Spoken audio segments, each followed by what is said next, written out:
में रहते तो टाइम तो लगता ही एडजस्ट होने में। देखो मैडम, ससुराल का क्या बोलेंगे, कोई जिंदा नहीं देते कोई ना। अगर बेटा है तो आज उसकी शादी हो जाएगी, वो अपनी फैमिली में मगन हो जाएगा, ठीक है। अगर लड़की आएगी नहीं मैं शादी नहीं करना है, मैं तो जिंदगी जी लूँगी, तो मैडम आपको भी जैसे मैं बता रही हूँ ऐसा नहीं होता। एक ना टाइम होता है, एक बच्चा हो ना तब उसको देके जी लेते हैं, है ना।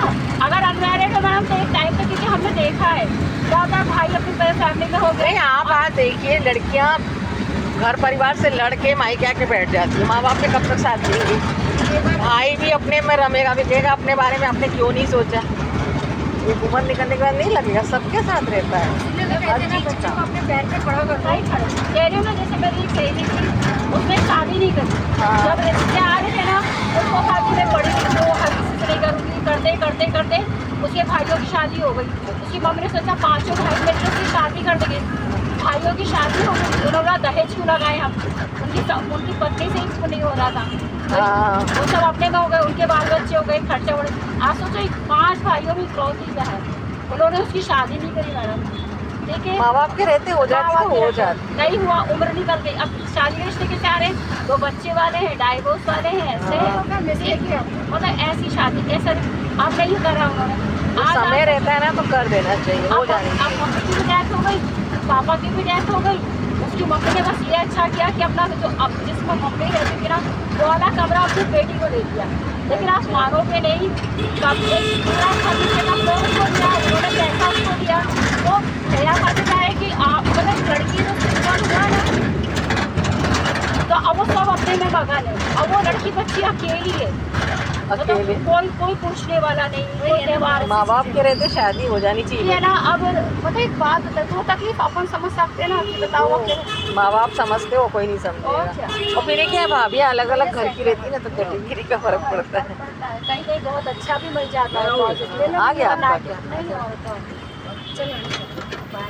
आप रिज्यूम लगा देना है ना इसका, जो आगे बढ़ने का है तो अब वहीं तो ना रुकेगी वो। नहीं, जिसका भी लगाना हो, मैं आइडिया दे रही हूँ कि रिज्यूम तो डाल ही देना चाहिए, तो वैसे कम्युनिकेशन होता है तो रास्ता मिलता है। अब तो वहीं लगा देना, मैं तब को बता रही हूँ। बढ़िया, हमारे यहाँ क्या साइंस नहीं है।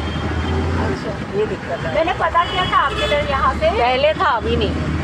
अरे अभी अपने साथ बहुत सारे लोग हमारे साथ जाते थे आगे स्कूल के, जो कोला से कहाँ से आते, पर मैंने उससे पूछा सैलरी का कितना है, तो वो 10,000 दे रहे थे। स्कूल वालों को देते हैं मैम, जो नए बच्चे रहते हैं ना उनका चलता है। अरे मैम 10 पुराने टीचर, हाँ वो स्कूल का चल रहा है। हाँ क्योंकि मैं देखी हूँ ना, मैंने पूछा यहाँ स्कूल वालों को नहीं देते ज़्यादा। कॉलेज लेवल का तो स्टैंडर्ड ही अलग हो जाता है। अरे मैंने नहीं, मेरे को जब मिली थी ना तो मैंने नहीं किया, वही ले लेते हैं। बहुत पछताई क्यों नहीं लिया। तो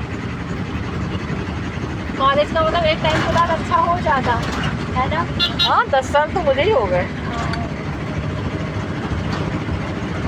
कॉलेज का लेवल अलग हो जाता है ना, एज ए प्रोफेसर हम लोग प्रोफेसर कहलाते हैं। अपने बच्चों की वजह से नहीं गई स्कूल में, वो मेरे साथ जाते थे, मेरे साथ आते थे। मेरा बेटा भी दुबई में है, मेरी बेटी भी जॉब करती है। हमारे यहाँ सब अर्निंग वाले हैं, ऐसा कुछ नहीं है, लेकिन अब अच्छे पढ़े लिखे हैं तो कर रहे हैं, क्या करना है। तो जॉब करने से कॉन्फिडेंस आता है, सबसे बड़ी बात है। और एक बार जो हायर सेक्शन पढ़ा रही है वो छोटी क्लास को नहीं पढ़ा सकता है। नहीं, हम तो बड़ा सब तरह के लोगों को पढ़ा लेते हैं। हम तो लड़कों को भी पढ़ा लेते हैं, लड़कियों को भी पढ़ा लेते हैं। जैसे हम लोग जैसे बोल नहीं कि हमारा तो गर्ल्स है, लेकिन बॉयज़ को भी पढ़ाया है मैंने। नहीं हमारे मुझे कोई दिक्कत नहीं होती। नहीं, जैसे आपने कॉलेज के जो पढ़ा तो आप नर्सरी KG1 KG2 सब पढ़ा सकती हूँ मैं। हम नहीं पढ़ा सकते। मैं सब पढ़ा सकती, तो मैं पढ़ाने में, मेरे को पढ़ने पढ़ाने दोनों का बहुत शौक है। छोटे बच्चे तो मुझसे ऐसे हैंडल होते कि बस पूछो मत।